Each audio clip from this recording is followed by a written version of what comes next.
সাগরে ফের লঘুচাপের আভাস। আগামী কয়েকদিনের মধ্যে সারা দেশেই বাড়তে পারে বৃষ্টিপাত। আবহাওয়া অধিদপ্তর জানিয়েছে, পশ্চিম মধ্য বঙ্গোপসাগর ও সংলগ্ন এলাকায় তৈরি হচ্ছে একটি নতুন লঘুচাপ। এর প্রভাবে দেশের বিভিন্ন অঞ্চলে শুরু হতে পারে ভারী বৃষ্টি। আবহাওয়াবিদ বলছেন, মৌসুমী বায়ু বর্তমানে বাংলাদেশের উপর মোটামুটি সক্রিয় এবং উত্তর বঙ্গোপসাগরে মাঝামাঝি অবস্থানে আছে।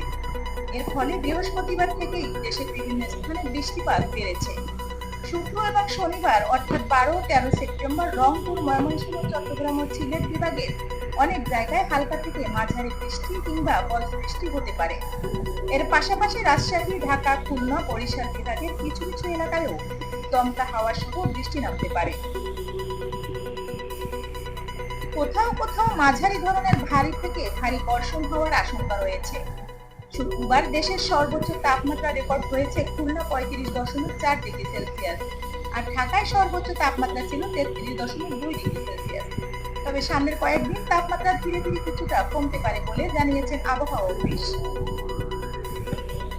রোববার অর্থাৎ 14 সেপ্টেম্বর দেশ জুড়ে বৃষ্টিপাত আরো বাড়তে পারে। রংপুর, ময়মনসিংহ, চট্টগ্রাম ও সিলেট বিভাগের অধিকাংশ এলাকায় বৃষ্টি হবে।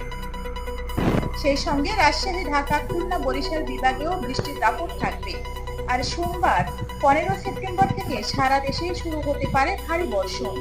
এ সময় দেশের প্রায় সব বিভাগেই দমকা হাওয়া সহ বৃষ্টি বা বজ্র বৃষ্টি হতে পারে। কোথাও কোথাও ভারী থেকে অতি ভারী বর্ষণও দেখা দিতে পারে। এর প্রভাবে নদ নদীর পানি বেড়ে যাওয়ার সম্ভাবনা রয়েছে এবং নিম্নাঞ্চল এলাকায় জলাবদ্ধতার সৃষ্টি হতে পারে। তবে কৃষকদের জন্য এটি আশীর্বাদ হয়ে আসতে পারে, কারণ চলমান বৃষ্টিপাত আমন ধান ও শাকসবজির জন্য উপকারী হতে পারে। তবে একই সঙ্গে বন্যার ঝুঁকি নিয়ে সতর্ক থাকতে হবে। অতএব বলা যায়, সামনে সারা দেশে বৃষ্টিপাতের প্রবণতা বাড়ছে। তাই সকলকে সতর্ক থাকার পাশাপাশি প্রয়োজনীয় প্রস্তুতি নিয়ে রাখতে হবে পরামর্শ দিয়েছেন আবহাওয়া অধিদপ্তর। আবহাওয়ার সর্বশেষ আপডেট জানতে চোখ রাখুন বিআইএন নিউজে। সাবস্ক্রাইব করে পাশে থাকুন। দেখা হবে পরবর্তী নতুন কোনো ভিডিওতে। ততক্ষণ ভালো থাকুন, সুস্থ থাকুন, নিরাপদে থাকুন। ধন্যবাদ।